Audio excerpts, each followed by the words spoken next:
সবার আগে দরকার ভয়মুক্ত পরিবেশ গড়া। আমরাও তাই করি। রাজনীতিতে গুন্ডামি চলবে না। এক সরকারে গেছে আর এক সরকার গিয়ে তার সম্পত্তি দখল করবে, এক পার্টি গেছে আর এক পার্টি গিয়ে চাঁদাবাজি শুরু করবে, ব্যবসার নামে মাস্তানি করবে। এগুলো চলবে না। যারা করে তাদেরকে চিনে রাখেন। এই এত বড় অভ্যুত্থান, এত বড় জীবনদানের পরে আমরা কোনো চাঁদাবাজদের রাজত্ব দেখতে চাই না। এত বড় অভ্যুত্থানের পরে আমরা কোনো মাস্তানি দেখতে চাই না, দখলদারিত্ব দেখতে চাই না। নিশ্চিন্তে খান স্বাস্থ্যকর অল টাইম পান, all time healthy life. Yunus সরকারের দায়িত্ব বা অন্তর্বর্তী সরকারের দায়িত্ব হচ্ছে একটা ভালো ভোটের ব্যবস্থা করা। এই পুলিশগুলো ভোট দিতে দেয়? এই পুলিশগুলো ঘুষ ছাড়া কোনো কাজ করে? এখনো পুলিশগুলোর কাছে যান, ওরা কোনো ডায়েরি রাখে? ওরা কোনো তদন্তে যায়? এই পুলিশ বদলে দেয়। কিরকম বদলাবে? সব লোকগুলো বদলে দেওয়ার কথা বলছি না, আমরা বলছি বেছে বেছে ভালো লোকগুলো রাখেন, যাদেরকে দেখেছেন অপরাধী, যারা সত্যি সত্যি ভালো বাদ দেয়। বাংলাদেশে তো মানুষের অভাব পড়েনি।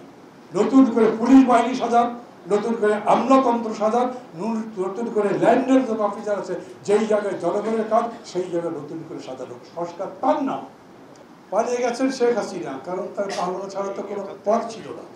উনি যদি না পড়াতেন তাহলে তার হাড্ডি মাংস পাওয়া যেত না বাংলাদেশে। যারা বলে না, যারা বলে এখন শেখ হাসিনা আবার কোনোদিন ফিরে আসবেন, আমি তো বলি পারলে আসেন।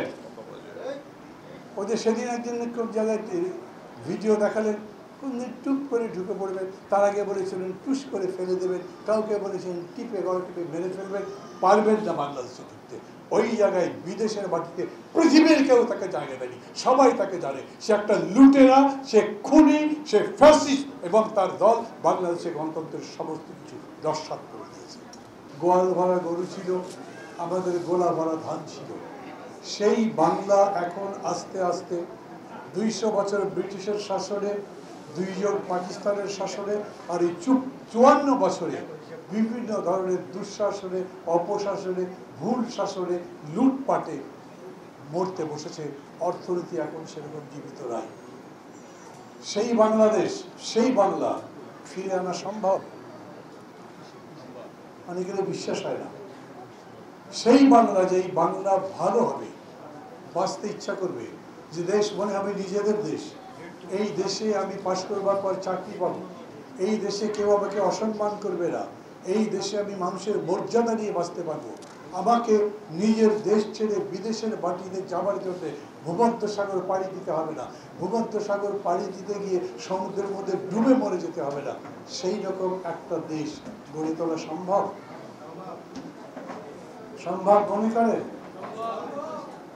আমাদের চাইতে বড় বড় দেশ যেগুলো আছে, আমেরিকা, ইউরোপ, সেই সব দেশের কথা বলছি না, কিন্তু আমাদের দেশের চাইতে ছোট দেশ, আমাদের দেশের চাইতে কম পরিচিত দেশ, যাদেরকে আপনারাও কখনো নিজেরা কল্পনা করেন না, সেই সমস্ত দেশ পর্যন্ত আমাদের চাইতে ভালো আছে।